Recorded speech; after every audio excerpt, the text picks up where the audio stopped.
weeks ago, I guess it's been about a month or so now, there was an arts and culture focused forum, a Mayoral, which we thought was a debate. And we were a little surprised when we showed up. There were only 3 chairs on the stage, kind of very Oprah looking.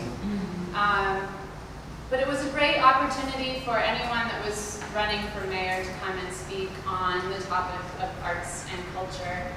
And after intermission, a lot of people got up and left, and Jack Hidary was up on the stage, and he started speaking about the arts, education, technology, and the whole time I'm thinking, who is this guy? I wish I had known about him sooner. So it seems, welcome, thank you so much for being here. It seems that's kind of been a theme. There is this other circus that's happening with the Democratic and Republican candidates.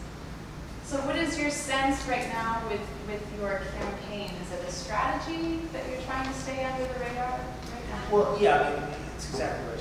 First of all, thanks for having me here. It's great to hear from everybody. And I guess we'll talk about the background in a few minutes, but just to address that particular issue, we saw early on that the primary season was going to be a circus season. It was going to be a circus.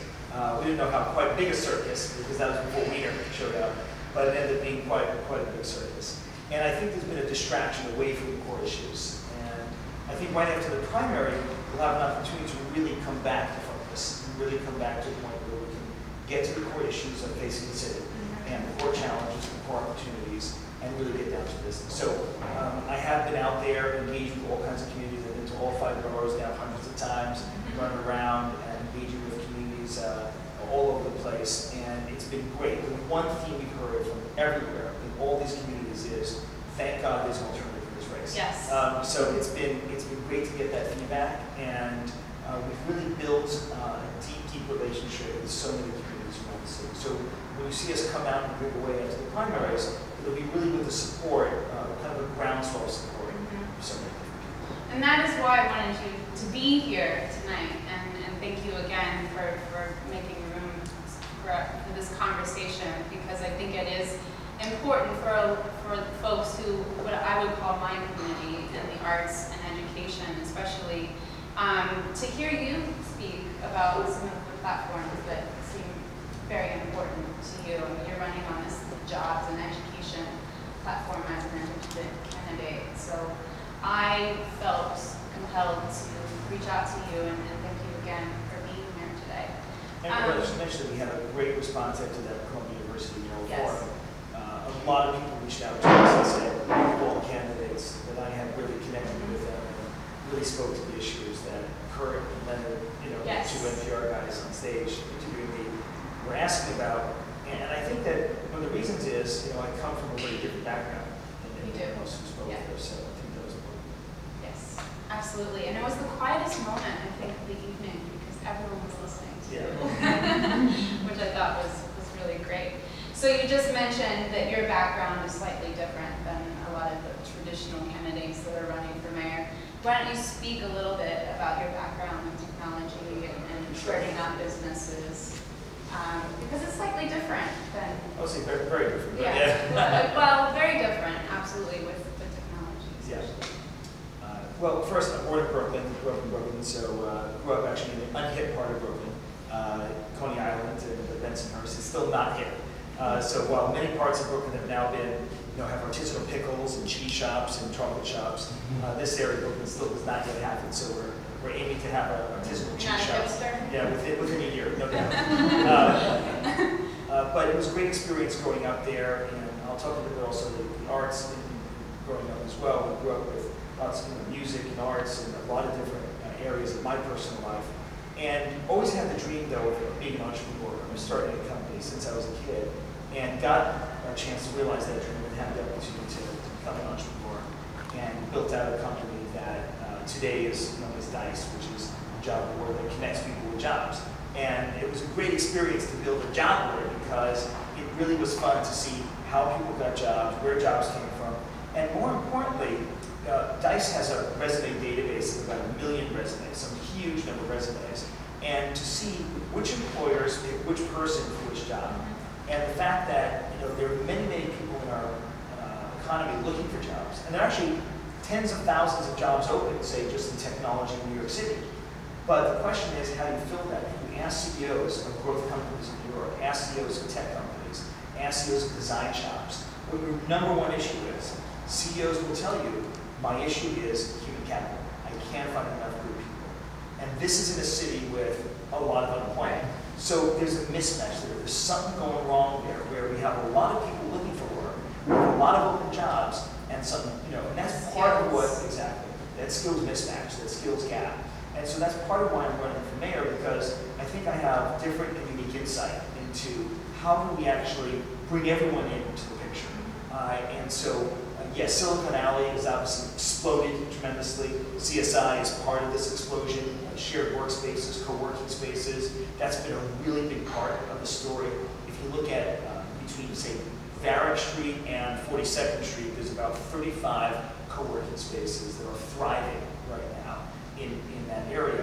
When you go out to Coney Island, go to Jamaica, Queens, go to the Bronx, you might find one or two. You really don't find this phenomenon of these kinds of on-ramps for people to start their companies.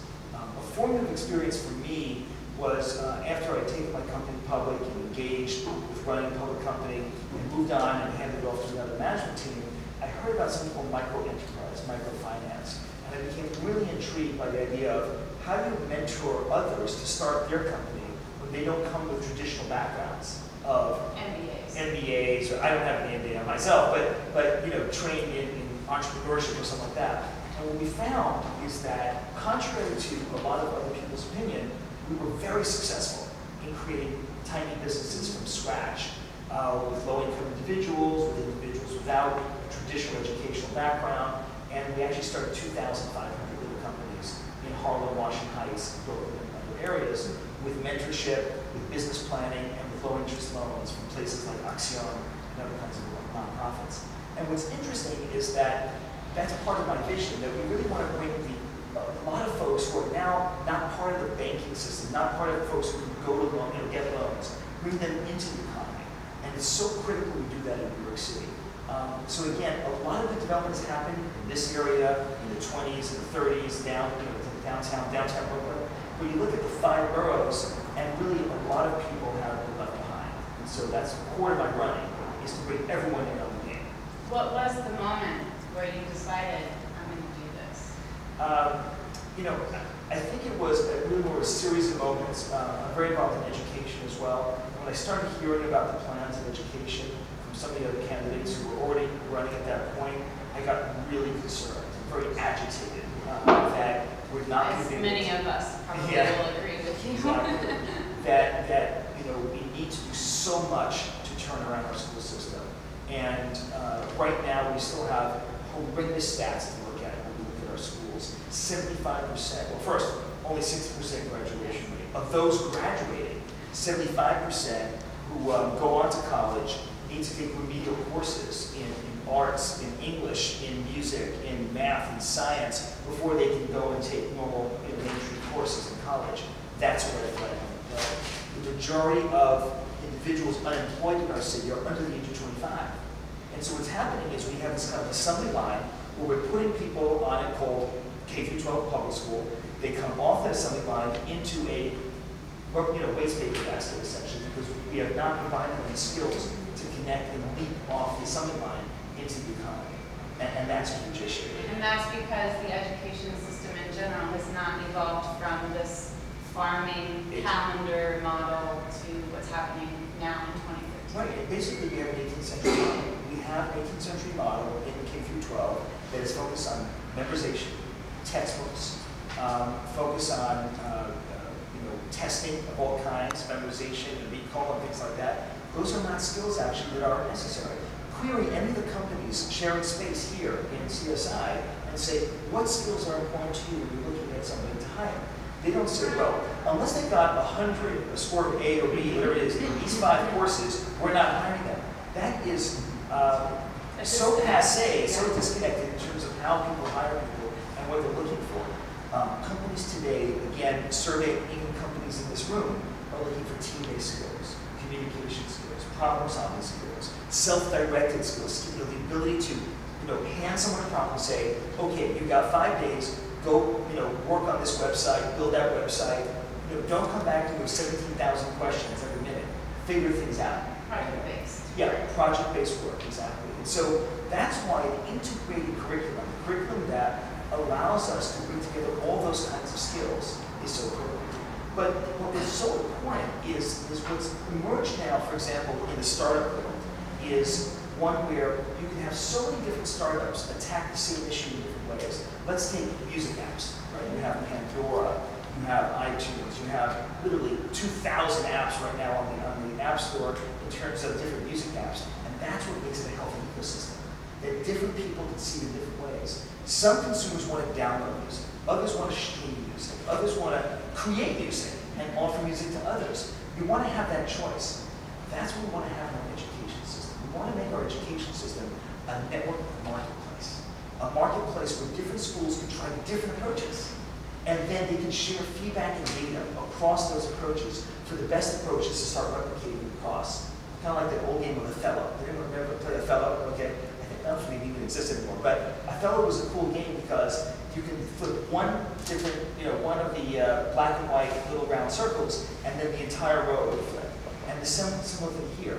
Once a great approach to learning, shows itself to be great, you can then flip 50 schools, to adopt that idea. If you have a good flow of information across the marketplace. And that's my vision for schools in our city. We have 1,700 schools. Let's not mandate exactly how to teach this way or that way.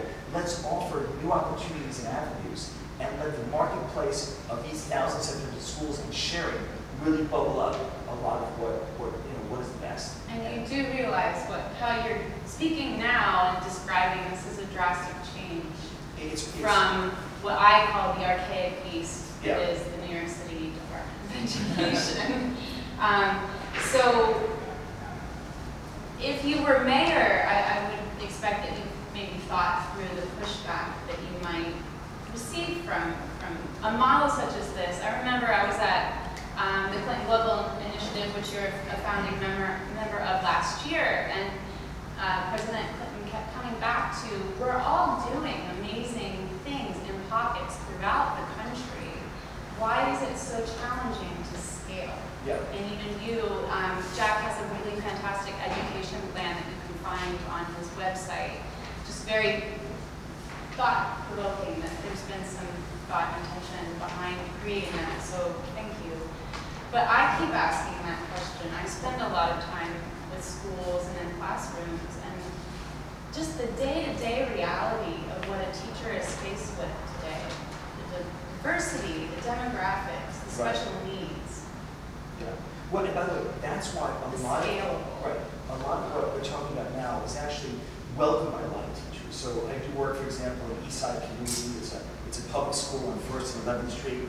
If you haven't had a chance to come visit it, please contact me or anyone of the folks who works with me. We're happy to bring you over to East Side or some of the other public schools we work in. And when you find the East Side, well, first of all, you don't find 30 kids lined up listening to 5-6 hours of lectures a day. You don't find teachers who have to prepare lesson plan after lesson plan and literally lecture 5-6 hours a day, and then go home and grade all kinds of tests and then prepare the next lesson plan. Teachers welcome this new approach. They welcome an approach that is more flexible. They welcome an approach that's more discovery-based and engaging. And because first of all, their quality of life now goes up. And also, if they have the support. Yeah. If they have the proper support. And that's what we need to do. And so the good news is that knowledge of these kinds of models is starting to really percolate out. For example, one bright spot in our school system is PTech. PTech is Pathways in Technology. It's a new school just started about a year and a half ago with a combination of IBM, CUNY, and the New York City public school system. It's 4 years of high school and then 2 years associate's degree. One package, one building. You don't have to leave the building, 6 years. And it's very much an apprenticeship model. It's a hands-on model. It's a model where every semester, starting from 9th grade through these 2 extra grades, you're at IBM or other companies working as an intern essentially at those companies. And so after 6 years, you have tremendous skill base. experience. You have a lot of experience engaging with adults around you, getting feedback from adults, engaging with the real world. And so, you know, one thing I talk about is let's teach the real world, not to the test. Because the real world actually is very exciting and actually very instructive, be it the world of arts or tech or any other of these areas. You know, imagine if we had 5 or 6 interns at companies here from P-Tech or another such school working in companies here in CSI. Those are the kinds of experiences that give kids a big leg up in this. And not the traditional path of the expectation of a 4-year degree, which ultimately ends up being 5, 6, 7 years that the student actually graduates. Well, basically, we just want to give kids a lot richer experiences early on. And so in Eastside, for example, from the 6th grade on, adults like ourselves come in and listen to the kids every 3 months and hear pitches from the kids as to what they accomplished in the last 3 months. In math, in science, in arts, whatever the area is. Which is like a startup company. Exactly. So you can imagine how startup ready those kids are by the time of 10th and 11th grade. Absolutely. They are ready to be, you know, to be engaged in that kind of model, as opposed again to the 18th century model of testing, memorization. And by the way, Eastside had to go to the state and get what's called a PBAT waiver, portfolio-based assessment task waiver, which means that we could use this PBAT method, assessment tasks, these basically a portfolio of work to gauge a kid's progress rather than scan time sheets. Yeah. And it's a much more holistic way of engaging with a kid. And here's the good news: 90% college acceptance rate at Eastside, way higher than the average across the city. So the numbers now tell us that these kids, one of the kids coming out of that is Cody Medina, the kid I mentored over the last four years, and he's now a very successful kid at SUNY college now. He's doing really well because of this program. And I also think we need to do a better job, like you just described, as storytellers. I think we get so blindfolded sometimes of the standards, and now with Common Core, it's adding another layer that's still a little bit unknown. A lot of uncertainty if this is going to work or not. So it's nice to see that there's some creative thought, which anyone hiring today, that's one of the first things they're looking for. Someone absolutely. with Companies today really want creativity, and that's why arts, to get to arts now, which is right where I was headed. Is so critical. A lot of people, I think, even those who really like the arts, still see arts and education as a subject, as a period during the day. And I think that really misses the point to a great extent. I think that you really want to see arts as integrated in, you know, and so there could be a math class or a math project, and that could involve the arts in creating all kinds of. I just came from the Museum of Math today. Has anyone visited the Museum of Math today on 26? Okay, we have a couple of math geeks in the back. I've always been fearful. Well, that's this is the point. Harding, second grade. I could not tell time. That's the point. That's the very point. And that stayed with me. Yeah. And that's coming back to teaching. A teacher can really make or break.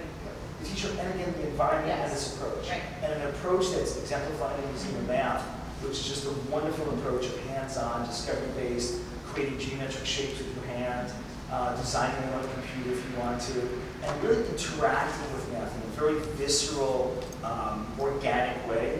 This is such a different experience.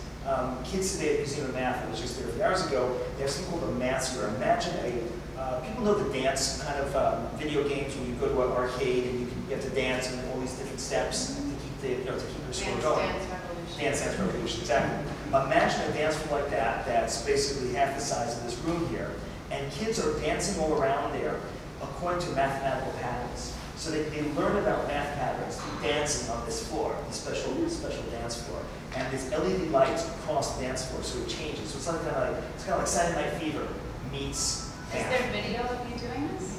There is some video I think on Instagram right now. Yeah, just a video. I'd love to see that. Yeah. It's an Instagram video, hot off the But it's presses. fun. Yeah, it's super fun, and the kids don't even know they're learning, but they are. They're learning a lot about shapes and geometry and patterns and things like that. So that's the Museum of Math really helps exemplify some of these new approaches. So, as a kid growing up in Brooklyn, were you ever exposed to the arts? Yeah, we were very lucky. My My school, for example, started literally when I was in second grade, a Suzuki program. And I remember telling my parents, I'm going to start this crazy program called Suzuki. They're like, okay, we have no idea what you're talking about, it sounds good to us. And we went ahead and I did piano, violin, we did other instruments as well. The whole family got involved, and so we ended up having a chamber, little chamber group. It's a Hidary chamber group, and we played at all kinds of functions. And so my brothers and I, my sister and I, we all played music. And so that was core to our childhood. We were very lucky that our school started that program just as I was entering school. Many other kids don't have that opportunity, so that's one of the issues. There's about, right now, 50% of all public schools don't have a music teacher. So just kind of give you the barometer of where we're at as in public schools. But so we really lucked out in terms of having Suzuki. And Suzuki, other people, has anyone grew up with Suzuki? We've got a few Suzuki. Suzuki is great because you don't, you're not forced to learn notes right away, and so you can learn more intuitively by ear, and you get trained by ear. One of the things that really helped me in later years was when I was studying Mandarin over the past few years. Anyone who studies music as a kid does much better studying Mandarin, because Mandarin is a tonal language, because you have to essentially sing the language. And so it's when you say something in Mandarin that's slightly off, you get very, very funny stares from folks around you who speak Mandarin. One day I was in a restaurant, and I said to the server, I said, Chingewa iga panza. And, sorry, I said, Chingewa iga panza. Pan means a plate. And basically what I was saying is, please bring me an empty plate. But instead of saying, please bring me an empty plate, I ended up using the tone slightly up instead of down. I ended up saying, please bring me a very, very large person. And so I was looking around me, I don't know what you're talking about. Just because of tone and very slight tone. So ear training that Suzuki provides is really, really great for learning Mandarin and things like that. But obviously, it has more applications than that. But just to give you one example.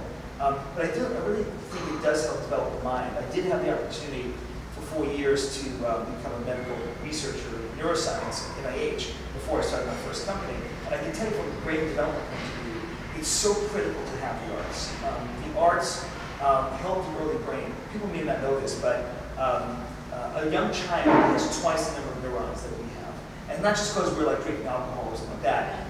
It's because we'll be doing that a little bit. Yeah. The young brain is really, has 2x the number of neurons, is really this kind of incredible marketplace, again, if you would, where some neurons will get used and other neurons won't. And those neurons that get used in a certain pathway will strengthen and survive, and other neurons will not be used, and then those atrophy and go away. And that's how we get the brain we have. And only until the age of about 21, 22 do we really mature up into that brain that we kind of live with. And so the brain is continually changing even now, even as adults. So giving exposure to arts as a young kid is so critical for that growing brain, because the brain fires up and lights up, particularly when we're working with our hands, painting, sculpture, music. It really fires up many, many parts of our brain. So from just a neuroscience point of view, from a creativity point of view, there's so many reasons. But again, even schools that have arts programs, even if you go to some of the parochial schools, boarding schools, quote, top schools in the nation, you see arts being treated separately, as a separate discipline, as a separate area. And again, I really urge us to go beyond that kind of thinking and really see arts integrated into science, integrated into math, integrated into language arts. These are areas that we need to kind of do better across all schools. So the Center for Arts Education, Eric Pryor, the executive director, is back there. I was part of the committee that put together a questionnaire based around the focus of arts education and the mayor's race here in New York City. So some of the fundamentals, you had mentioned 50% of schools are without no music teacher, right. A third with no art teacher. And something that you've been speaking out in favor of is that every school would have art specialists, which from a funding perspective, back in 2007, 2008, we had Project Arts, which is a designated funding line where principals had to spend a certain percentage of their budget on the arts. Now that that's no longer really a mandate arts education has been struggling. Yeah. We're down to about $2 a student per year, $65 a student. But it's even really worse than that, because if you look at the funding level, it's sort of pretty bad. But I think part of the solution is not just looking at arts within the confines of four walls called a school. And I think that we were just talking briefly right before this, and I've talked to a lot of people about the various arts institutions we have in our city. Which is so rich which in the is, city. We are the art capital of the world. We are the creative capital of the world. We have so much to offer here. And we still have so many kids who are not connected to those partnerships. I lucked out again as a kid where I went to the Met Opera as a kid several times, went backstage, the special backstage program we had for New York City kids at that time. It's still going on to some extent. And we got to see this enormous elevator that brings the sets up and down of La Bohème and Traviata and other major opera productions. And I still remember that until this day, even though I was like 9 or 10 years old at the time.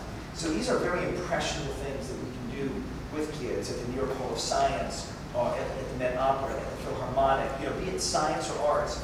We have so much to offer, in terms of kids' experiences. We're not doing enough there. We're doing a lot, but we could be doing even more. MoMath, Museum of Math, for example, does have kids coming in. The Department of Education does pay for some of those kids to come in, but there's so much more. So you would focus more on developing those partnerships? I think partnerships are critical outside because it helps. school, Right, it helps the institution, and it also helps. And part of what my lens on arts in New York City, I think, might be different than maybe some others. I really see arts in New York City as economic development. I see it as development of neighborhoods. I see it as development of our city. And so I think that if you only look at the budget from a pure, this is arts point of view, I think that's going to be too narrow a lens. I think we really have to look at the bigger picture. Why do we have 52 million tourists a year coming to New York City, up from 30 million 10 years ago? I believe we can bring 65 million tourists to New York City every year. I think we can do that pretty soon. But key to that program is investing in the kind of programs we're talking about here. Yes, and the arts and cultural institutions and Broadway are a huge attraction. They're not coming to ride a city bike. Right. Although I'm sure they're happy that there's city bikes. And it's Broadway, and it's also the small theaters. Small theaters right now are not necessarily known to a lot of tourists. One of the things I want to do is really bring out, just like there's now an artisanal food movement, right? So a lot of tourists come down to New York City. Not only do they go to some of the famous restaurants, Four Seasons or something like that, but they'll go and seek out tiny places in Brooklyn or Queens, and they'll be becoming more adventurous, to go out and find this. I think similar to the theater. I think there's been a lot of good focus on Broadway. Broadway has had great ticket sales, and that's good. It's good for New York City. But we need to also refocus on some of the small theater. Or using the startup model that's been happening in the tech industry, which for me personally is a greater vision that I would love to see a center for social innovation like this for artists and smaller arts nonprofits that are really just struggling to keep their heads above water. And there's a few bright spots there. Dream Yard, there's a new space that just opened. New space, There's a handful of new bright spots on the horizon now, where co-working spaces for artists are coming up. And museums are also getting in on the game. So Museum of Arts and Design, MAD, has anyone been to MAD? MAD is a museum in Columbus Circle. Why they built that building initially with no windows, no one will ever know. The good news now, it has a few windows in the redesign. And so, you just have to take turns sitting by the window. But on the 6th and 7th floors of that museum, you have working studio spaces for artists. So you can go there, bring kids, show them real sculptors and others working at NAD. Now, it's very small. It's only a handful of artists, but it's a good step in the right direction. I've always felt that museums need to really bring out more working artists into their spaces. And I think that right now, there are a little too much hallowed spaces right now in some of our museums. I would encourage, for example, PS1 is a great example, the extension of MoMA. When MoMA was being renovated, people may remember that you couldn't go to MoMA, right, because it was being renovated. So a lot of us went out to PS1 for the first time. Many of us had not been to PS1 out in Queens. And so for me, it was a great experience because PS1 does embody some of that hands-on stuff. You can work with working artists there, you can sit down with them, you can create stuff together. And I wish that more institutions in the city, also start. Well, and in arts education, we have teaching artists who are, in their own right, working artists that are focusing on the educational aspects. So as we're talking about space, another issue around arts education is not having the adequate space to teach the arts. And then the additional layer of charter schools cohabitating in the same space. Sometimes you say co-locating. Co-locating. I can't call cohabitating here. We would hope that it would be friendly. Sometimes it's not always so friendly. But what are your, I actually am a school board trustee with Voice Charter School in Long Island City, where the focus of the entire curriculum of the school is vocal music. And I believe it's one of the only charter schools in New York City that per pupil operates its entire budget just on the money that's generated, $13,000 per child. There's a lot of talk out there about charter schools. We're, with a great initiative to expand charters. What are some of your thoughts about the use of space and charter schools? Well, it's a great question.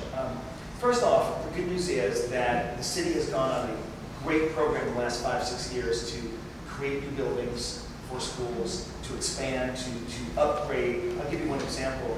There was a school going back about 60 years at the corner of MVP and Stillwell in Brooklyn, near where I grew up. And the building was kind of deteriorating. It was a private school at the time. The private school found funding to get its own new building, and they sold the school building and the land to the city. And the city built a whole new cloth building from ground up on this plot of land. I went to visit it recently. Donna Taylor is the principal there. She reached out to me hearing about my education plans. She reached out to me, invited me to the school. I went to check it out. It's called the School of Inquiry. And that's only one of 3 schools in this building. So the same school is now housing 3 different, co-located schools, which is really cool because it's able to give a richer experience in the community and more choice to the community. And I think choice really is the answer there. You want to make sure a community has different choices so that they're not locked in just to one choice in that particular area. The School of Inquiry, Donna Taylor is a principal who spent 20 years of her life as an executive in business. And so then she was attracted to become a teacher. She trained as a teacher and then went to the special part of New York City public school to be trained as a principal. And became trained as a principal and now is a principal at school. And she opted out of the New York City public school education curriculum. She's one of a handful of principals that have done so, and very few. And she's opted in to a program of hands-on project-based work and those kinds of things. And the school is a wonderful school to visit because it's called School of Inquiry. What you find there, again, is she's integrated arts, for example, into the whole curriculum. It's one of the exemplars, I think, in my mind, of a school that has done a great job with the arts. But that's a great example of the school system having invested in a building, created a really top-notch, sustainable building with sustainable materials, a healthy environment for kids, and also now investing in 3 different schools, sharing the same space, so the community can have choice. One of the schools is a District 75 school, which is for special needs, which is good to have as well. So, and then speaking of space, the even greater problem, infrastructure. Yeah. Buildings are crumbling. I remember seeing on Twitter, there's a photo of you were at a school and took a picture of a toilet on the side, just completely non-working toilet. Right. Again, coming back to these basic things, let alone thoughts of having internet connectivity. As mayor, how are you thinking about these things? It's a large problem. It is a huge issue, and it's unacceptable. Some of the school conditions we have for our kids and our teachers is absolutely unacceptable. First, schools have a lot of air rights. So air rights, as people may know, are rights, real estate rights above the building, where you could possibly build, say, 3 or 4 or 5 more floors, but the building isn't using those air rights. That is a commodity that can actually be bought and sold in our city under certain rules and regulations. And one of the things that we've done a lot of work in our campaign is to look at the possibility of using air rights in our schools. Never really thought about it with schools. Yeah, and so we're hearing a lot about Midtown East. That's another development whole by ballgame grant. there. And so sure enough, there's been 2 examples already, the Azure School and one other school, where a developer came to a community with a proposal for a development project, and the community accepted that project with the proviso of building in the first 6, 7 floors a whole new school. And so there are new ways to, and they had to get the air rights from another school to make that happen. And so there are very fresh, new ways, I think, to creatively finance some of the infrastructure that we need to do, using air rights and using these trades that we can actually make happen. There's probably between $500 million and $1 billion worth of air rights kind of pent up in our school system right now. And I'm not advocating we use all those right now, but on a community-by-community basis, in consultation with that community, if we sit down with the community and say, look, we have the opportunity to sell off some air rights here, we're going to give you the opportunity to help us decide how to use those air rights, but that will give us $50 million to help improve this school, as an example. That's, I think, a good trade if it's done appropriately with the community. And so I think those are the kinds of things that would give us the money to upgrade the school, invest in the school, bring broadband in. It is unacceptable in 2013 not to have broadband in every single one of our schools. Since 1996, right? Wasn't it? President Clinton in 1996. Yeah. And I was there at Washington Irving High School, which now is phased out school, but in that same building on Irving Place, with Mouse, Joanne Wilson and Andrew Richey and others had started this nonprofit called Mouse, which was to set up and help get broadband into schools and train teachers in technology. And we started that program back in the mid-90s, and still today, we don't have enough broadband in schools. So broadband is again, a critical factor that we need to offer. And coming back to technology in the classroom, we were speaking just shortly before we came out here about a slight pushback with technology being integrated into the classroom, whether that be, like LA Unified Schools, $30 million contract with Apple as a starter that every child would have an iPad by 2014. Is this something that you're thinking about when it comes to New York City education? Sure. I mean, I think technology has its place, but as a technologist, I can tell you, you may be thinking it's crazy for a technologist to say this, but I think actually it's secondary to the first thing you and I addressed. The area that you and I addressed earlier of offering choice, opportunity, and new approaches to learning. And I think if technology can serve that mode of learning, great. But if it's not part of that mode of learning, that's okay too. Yeah, I don't think it should be forced. The idea that some candidates have put out there that we should just wholesale put all textbooks on tablets and hand out, that is actually a silly notion in technology. That's a silly notion in education. And so that just says take something that was physical and put it in digital format on a tablet. Has that really changed the experience of the kid? Not really.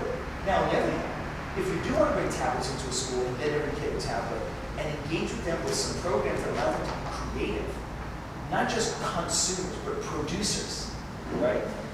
And produce stuff on the iPad with new kinds of programs that allow you to create music, that allow you to draw and share your designs, that allow you to do AutoCAD and share designs and 3D designs. Now that's exciting.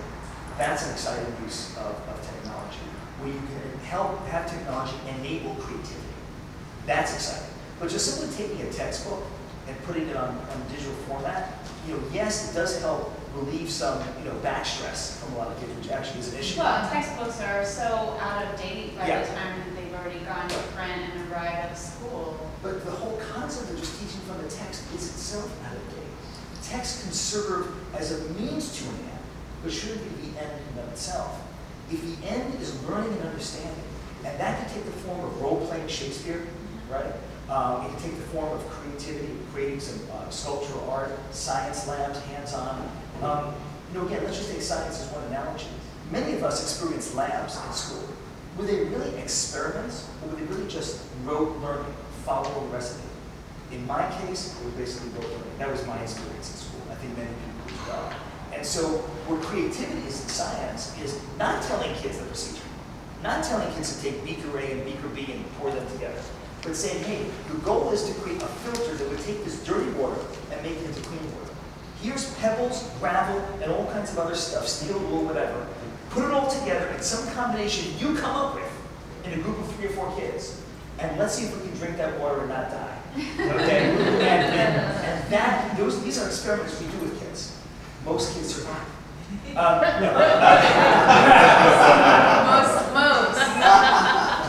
Have you ever thought about teaching?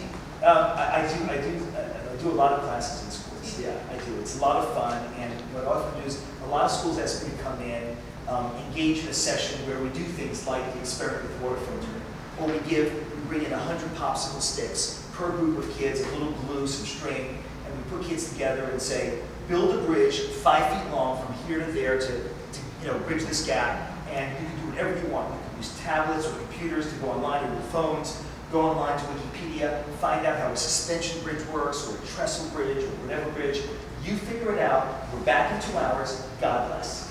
And so these are the kinds of projects kids absolutely go bananas for. And they'll remember that project. And the teacher, the person. Oh, the teacher loves just it. the way you're describing that Yeah. and being very animated, I wanted to come back to how can we help our teachers? Yeah. They're so overwhelmed with just the bureaucracy of red tape and standards and testing, and they're so fearful of losing their jobs based on these testing scores. Yeah. And being evaluated by people that aren't necessarily educators. Yeah. How are we going to support our teachers? We really need to invest in our teachers. And again, the bright spot that I am so hopeful about is that in public schools, union teachers, we have shown that we can turn things around. We can engage teachers. They love the new approaches. They love the approaches that move away from testing and more towards these kinds of approaches. They love the choice to do that. And so we've had a very positive experience in these schools. And so I think I'm very hopeful and positive that investing in teacher training, it's called professional development in the Department of Ed, and NYC, and so professional PD right now is still at a very, again, probably I would say like an 18th century stage. We need to, forced. Yeah. Nobody wants to go to a professional development. We need to really offer more choice. Right. More choice there. Well, I could talk with you forever, but we're running out of time. Yes, let's open it up to questions for Jack. Yes. You had the opportunity to take a certificate class, and according to our federal government, the arts are a core curriculum subject. Do you think it's important to offer students the opportunity to take an art class to learn an straight art skill, not art and math, not art and English, not art and science? At a base level, for all students, I think we need to have the integration into other parts of the curriculum. And then there'll be students who say, you know what, I love music so much, I really want to study the piano and want to pursue that. Now, whether we can offer that piano instruction at that particular school or through a partnership with another cultural institution, offer that kid the opportunity to go down the block or take an opportunity to once a week go to another institution where they can get better piano instruction. That's again, I want to leverage all the resources of New York City. So to say that in every school we're going to be able to take a kid through Juilliard training of piano instruction, that's obviously not going to be realistic. But what we can do is, when kids self-identify and say, I really want to pursue this in a further way, to make sure we have a pathway for them, to make sure that we offer those kinds of things through integration with partnerships. And again, being the city we are, that's the opportunity we have to do that. Give you folks some arts ed bona fides. For me, as I help to oversee a program called CASA, which is known as Cultural After School Adventures. I always say it like that because it's Alaska. But the question that I want to ask is in a way related to the statement that you gave at the Columbia event, where you were asked about this notion of 1% for culture. The notion of 1% for culture is the budget for DCA is about $150 million. It's roughly 1/4 of 1% of the city budget, and yet there's a very obvious economic multiplier effect. And based on that multiplier effect, we really, in the eyes of the 1% for culture people, should be able to get to 1%, which is roughly $600 million. And they tried mightily to corner you, and you said, you think we can get there, but you didn't really say how, and they didn't really press you, and it sort of went away. And here's the thing that I'm left with when I think about not just arts education. I've grown up in New York City public schools like you. And here's the thing that I think about when I work with cultural institutions that are operating at not just a not-for-profit model, but a not-for-profit way of thinking that is fundamentally outmoded and not functioning properly, right? For 12 years, we had a mayor who ran 3 times on this notion of running the city like business. And yet, here we are 12 years later talking about all these artists who lack the entrepreneurial skills to be able to move themselves forward. Now, you have a couple shekels in your left pocket and a couple shekels in your right pocket. You've demonstrated professionally the ability to go off and be entrepreneurial and make buck. How would you use the levers of government? What specific policies, using the various arms and levers and legs of government, would you put into place to inculcate a spirit of entrepreneurship in our cultural economy that does not necessarily rely on just give us $600 million and everything will go away? Yeah, it's a great question. So when you look at the opportunities in New York City, if we, again, just have a model of grants, we're never going to make it, right? And so I think that's kind of the premise of your question. Absolutely agree with that. I think there are several things that we can do. When you look at, I'll give you an example. There is, I'll start with the world in cancer research, just to give you one analogy from another one. So cancer research obviously is a very worthy cause. We should all give to cancer research. The government should give to cancer research. The government does give to cancer research. Very, very positive thing. There was a cancer nonprofit that was developed called the Hidary Foundation, which was in memory of a young man who died of cancer. And the foundation had some donors moving along and building their foundation, and like many other nonprofits. And then kind of hit upon an idea and said, well, Hidary is from the financial community. He was from the financial community. There are many people who care for him. Let's create a conference of the leading investors in New York City, the people who manage a lot of money, and have them come for no pay to a conference and give their best investment ideas at a single 3-4 hour afternoon gathering. And let people pay donations. Initially it was $500 for the opportunity to go listen to these particular investment gurus and get ideas about investing. So they started off, and sure enough, fast forward about 18 years later now, that one 3-hour session, no chicken dinner, no Jell-O dessert, okay, pulls in about $5 million in revenue, in value-added revenue, in that one 3-hour space. It's held at Jazz at Lincoln Center. It got so big, actually, they just moved to Lincoln Center now to Avery Fisher Hall. And because people now pay $4,000 a ticket just for the opportunity to sit there for 3 hours and listen to it. So that's just an example of a nonprofit getting very creative about the community that they were serving. I'm not saying every community can do that, but that was an example, I think, of a very creative way of becoming very entrepreneurial and saying, we can offer value to a particular community by bringing it together, in that particular way. And I think that there are similar opportunities for our cultural institutions. When it comes, for example, to, let's just start, for example, with our science and institutions, New York Hall of Science as an example, many others. Again, part of what's fueling New York City right now is that we need a pipeline of human capital. And to train that human capital, we need to have the kind of approaches that we all talked about just before, project-based, hands-on, things like that. And so when we approach private sector, I think the proposition of the private sector, I want to approach it less as philanthropy and more as investment. And when you approach Google, for example, where I'm happy to serve on the board of Google Labs, which is an R&D part of Google. People know Google Glasses, self-driving cars, kite-flying Wi-Fi devices. Try to combine all three. It's interesting.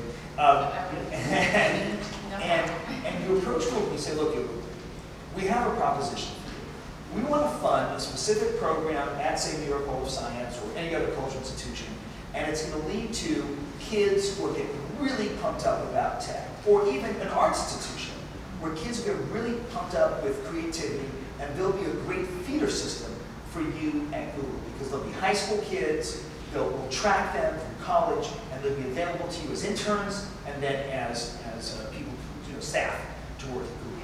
That's a proposition that people like Google, I can tell you, are very excited about. So I think that when I think more creatively about these kinds of things, it's number one, time yourself to a need. So just like investors who go to this Hidary conference have a need to find out the latest ideas in investing, employers have a strong need to get creative people. And they're willing to invest now. They're willing to put shekels, as you say, on the table. It's the Jewish New Year coming up, so it's good to use the word shekel. It seems like a shekel moment. Yeah, it's a shekel moment. It's a shekel moment. And so, they're willing to put money on the table to make that happen.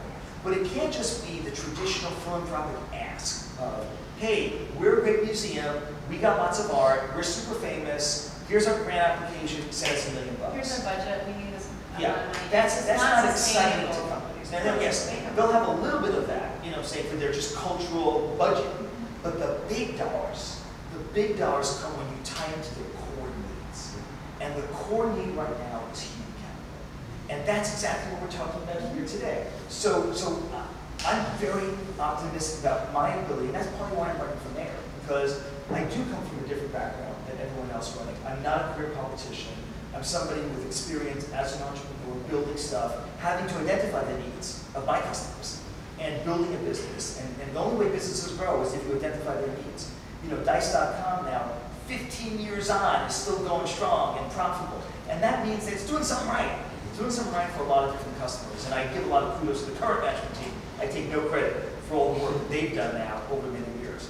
And so they've carried on that tradition of identifying what customers need. And the same with a cultural institution.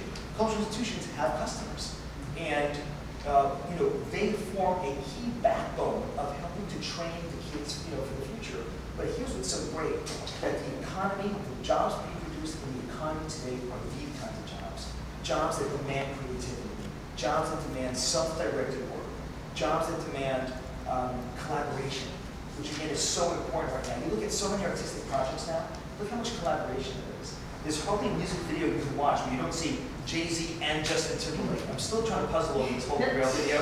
Has anyone seen the Holy Grail video? It's still a puzzlement to me. It's still a puzzlement how these two came together on that one. Anyway, a lot of collaboration is happening. So, you know, that's what I think is very, very exciting. And also, collaboration across the arts. You know, my family and I, we support a program, a dance program called Orange Dance Studios. And it's a program that produces a recital every year called Fusion. The core is hip hop. It's a hip hop dance studio that trains young people in hip hop. And every year we fuse in some other style, Bollywood, rock and roll, classical music. And so the kids— Which is hard for artists. Yeah. That's at the core. We Yeah. have a difficult time collaborating and sharing. And there's this idea of a co-working space for artists. Yeah. In theory, it could work, but it is very territorial. Yeah. So you know, having co-working spaces, like we said before, starting right now for artists, that's a good thing.